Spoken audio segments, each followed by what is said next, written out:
Good evening and welcome to another installment of the New York Minute Sports Show. The Yankees lose to Nathan Eovaldi and the Rangers, but what else is new?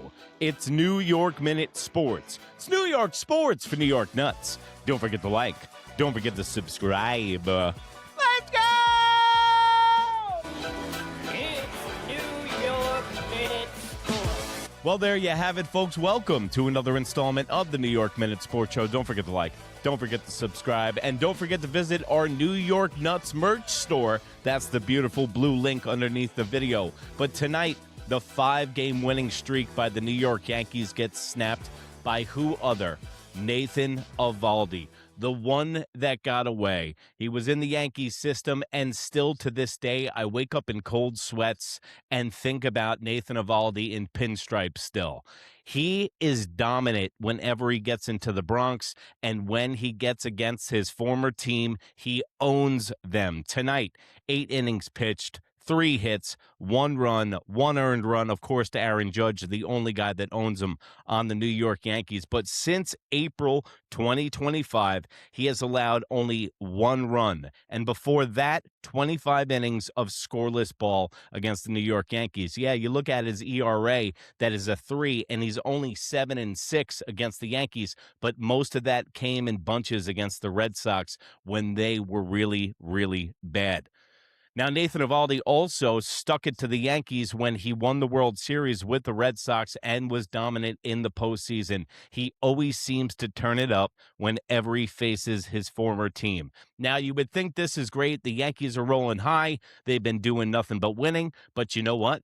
After tonight's loss, the Tampa Bay Rays are only a half game out of first place in the AL East. The Yankees are just in the wrong division this year. Because you look, if they were in the NL Central, they'd be up probably by about 14 games. Now, the Yankees and the Tampa Bay Rays are the 2 teams that are only in the American League that have a winning percentage over 500. Now, I wanted to ask you guys a question, and I might do a video on this. Do you think that all the records in Major League Baseball are like that because all the teams are bad, or because the competition is so stiff now in Major League Baseball that there is no easy teams, so they're all cannibalizing each other? Let me know in the comments below. I think it's still a little early. I'm going to wait until the dust settles and do a little video on it, but it's very interesting to see how the standings are shaking out this year. Tonight, Will Warren kind of looked like Warren from last year, let up 6 earned runs tonight, didn't have it all night. You know what? It's bound to happen with a young rookie pitcher. I mean, he's still only on his first year and a half. He moves to 4-1 now. He was kind of bound for a loss. And I was actually really surprised to see that he was 4-0. Some guys get decisions. Some guys, it works out after they leave the game. They get a lot of run support when they pitch, and Will Warren's gotten both. But he's been doing well this year. But tonight, little blip in the radar. But you know what? He's going to be that 5th starter. I think Weathers is going to be the guy that goes into the bullpen. Speaking of the bullpen, I really liked what I saw from De Los Santos tonight. 3 strong innings, 5 strikeouts. Hey, listen, the New York Yankees, the dust hasn't settled in the bullpen yet. There is not a solid 7, 8, 9 guy, because I think the jury is still out on Bednar. He takes 30 pitches to have an out, and he labors on the mound. I like his bulldog mentality. I like that he challenges batters, but where's Duval? He's on the back of a milk carton, and that's what happens with him. He's good for a little bit, and then he gets out of whack, and then he's on a shelf for about 2 weeks until he gets it back. Then we got our boy Hedrick, who's Mr. Reliable. Then we got Tim, King of the Hill, from AutoZone. Employee of the month every month. Hey, Tim, your wife's on the phone. Tell her put her on hold. I told her I was staying late packing out oil filters. Joke's on her. We got some Old English 40s tonight. Woo-wee! But if you think about it, the New York Yankees don't have a regular bullpen set up, and they still have a great record, and that's why everyone calls me a Karen and complainer. But there is still bruises on this team. But no matter what the Yankees did tonight, and whenever Nathan Eovaldi needs to get into the building, Aaron Judge is the only one that hits off of them. So they really couldn't do anything about that. But from the one that got away to the one that may never be, Anthony Volpe, we all know about this, bringing him up, bringing him down. I'm saying it's, contract manipulation. I feel like a guy screaming on the mountain that the flood's coming and nobody's listening to me. And everyone's like, the Yankees are really smart about this. They're playing you, and it's fool's gold. It's fool's gold from Brian Cashman, and that's why you see his beautiful face there, is because they put a microphone in front of him and they found Brian Cashman. They got him out of his cave like Osama bin Laden, and they put a microphone in front of his face. I haven't seen it yet, so we're going to watch it together. So let's see what Brian Cashman had to say. They put a microphone in front of his face about the Anthony Volpe situation. So I am very good at decoding Brian Cashman and what he says. You have to read in between the lines with him. I haven't watched it yet. We're watching it for the first time. So let's check out what Brian Cashman's got to say about Anthony Volpe. Hey, what was that? How hard was that decision for you? Well, like anything else, we're paid to make very difficult decisions. I think this year's New York Yankee team's a lot deeper. We have a lot more choices, and Caballero has emerged with his play, and so we kind of had to honor that. This is the perfect where the rubber meets the road. This is Brian Cashman's two favorite things: a prospect that he's gotten from birth, pretty much, and a reclamation project trade for another team, a guy under contractual control. That's his new pet project. So you have a farm system guy and his new favorite, like a DJ. This is his DJ LeMahieu now. He got him off the Rockies. Nobody really knew him. He tried it with Ryan McMahon. It didn't work out. This is our Ruben Sierra, the guy that comes out of nowhere and has a big year. This is his Trent Grisham of last year. He loves doing this. This is how he does style points. He puts a little French, a little English on the ball by doing these little moves. So I think maybe we got the answer. He likes the reclamation project under contractual control, just like the Jazz Chisholm move. And now Anthony Volpe is the sacrificial lamb, or veal, shall I? That they kind of snuck up on us a little bit. But that's good. Last year Grisham was the guy that came up out of nowhere. A couple of years ago, I waiver claimed Weaver, and then he became our closer in 2024. That certainly wasn't part of the script. So again, you let the games play out, and you honor the performance when warranted. So ultimately, when the rehab was up, I wasn't really we collectively, all of us talking internally. It wasn't anything that Anthony Volpe was doing wrong. It was what Cabby was doing that led to that decision. So, stay tuned. It's a long year, and What if Anthony Volpe was making $15 million a year? Do you think he would be singing the same tune? I don't think so. Do you think that Brian Cashman would be saying the same thing if they didn't hold him down in the minors for 20 days, that they would have him as a prisoner until 2029? And not to mention, if you extend his contract for the price that you have him, he's a great trade piece. Oh, and by the way, so Spencer Jones hits a double off the wall today, and then Anthony Volpe thinks it's gone and has his head up his ass, doesn't round second, goes into his home run trot. All right, yeah, I guess we're done. Oh, and then he tries to turn it on. The third base coach stops him.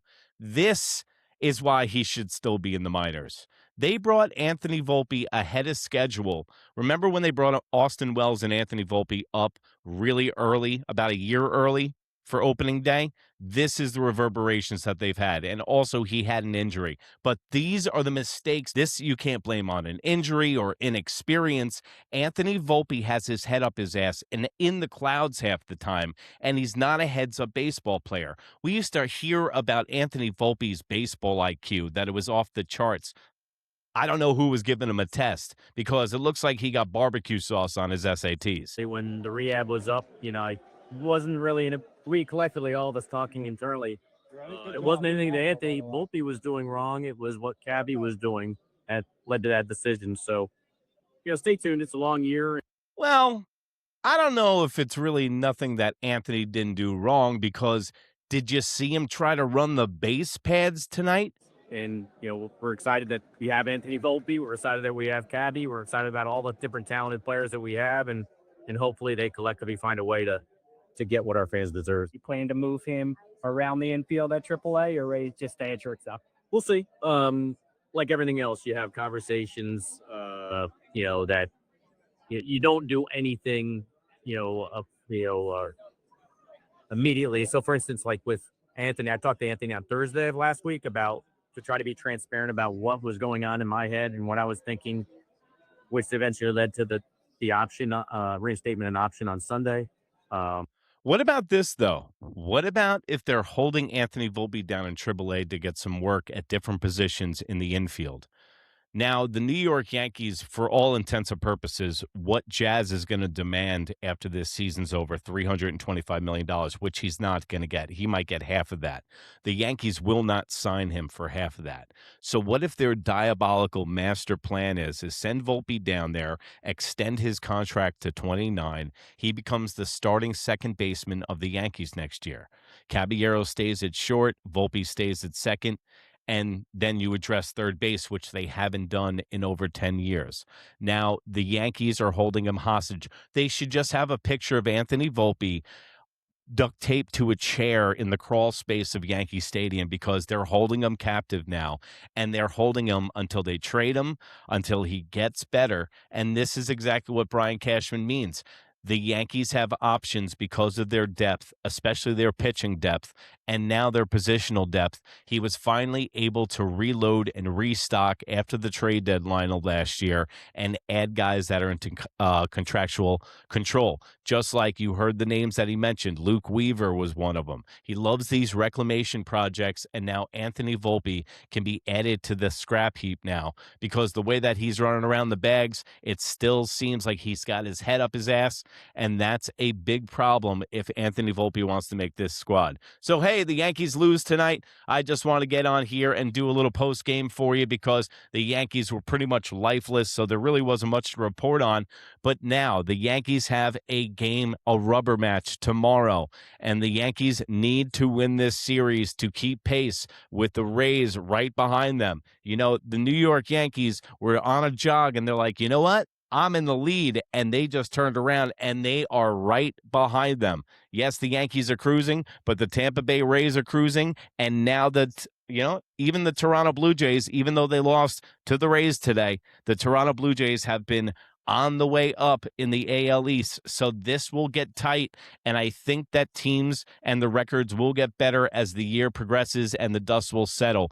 But you can check out everything New York Yankees and baseball right here on New York Minute Sports. It's New York Sports for New York Nuts. And don't forget to visit our New York Nuts merch line. That's that beautiful blue line. Go check out all the t-shirts. The Get to the Chopper shirt, the Bronxzilla shirt that we have, the Bubbles, Buffoon, Baboon, Whoa shirt. Yes, it's a baboon blowing bubbles, guys. We have earth-shattering shirts on there, and check out the hoodies that we have on there, the beer koozies that we got on there. It's everything a Yankee fan and a baseball fan would want. And the AL East line, I'm telling you, you're going to love the way you look it. And go over to New York Minute. That's NEWYRKMIN on Instagram. Check me out on there. Check out the New York Yankees postgame show right here on New York Minute Sports every night after the game. And remember, if you can't be good, be bad, baby. Good night, Canada. Bye.